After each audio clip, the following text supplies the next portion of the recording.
পারে যদি অনেক অনেক দিলে আমরা খেতে পারি না মানুষ আমরা 200 টাকা দিলে করা তখন আমরা 400 500 1000 1500 2000 10000 15000 এরকম দিলেই তাহলে আমরা গরিব মানুষ পারতাম না তাহলে আমরা যে পুরো নিতান্তি নামাইয়া নিচ্ছে আমরা হেঁটে সুযোগ দেন আমরা নতুন মিটার উদয় নেন আমরা নতুন মিটার আমরা পাই না।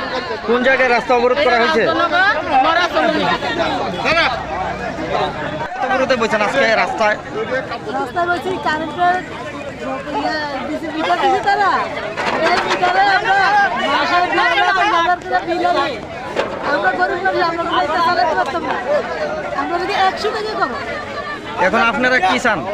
আমরা চাই আমরা 100 টাকা করো কোন জায়গায় বসাইছে? তা দাও 200-250 টাকা পান করে এইভাবে গরিব মানুষ বাঁচতে পারবো না আমরা দিন আনতে পান্তা পুরো আমরা কিভাবে আমরা কারেন্টের বিলটি দেবো 3000-4000 করে আইতাছে এক এক দিন। এখন আপনারা কি চান? আমরা চাইতাছি আমরা যেমন আগে বিল কম আসছিল এমন কমাইয়া দিত এইভাবে আমরা চলতে পারতাম না।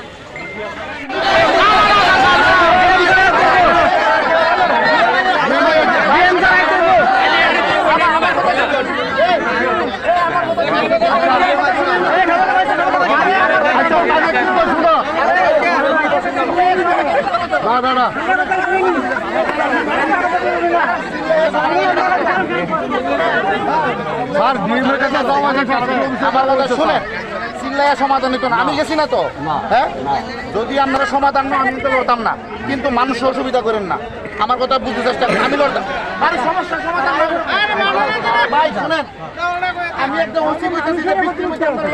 কি বলবেন এই বিষয়ে? না আমি বিল না দেখতে অফিসে না গিয়া রিডিং এর ভেরিফিকেশন না করে কিছু করা যেত না। তার দাবি সত্য হতে পারে ভুল হতে পারে বিল না দেখে করতে পারে।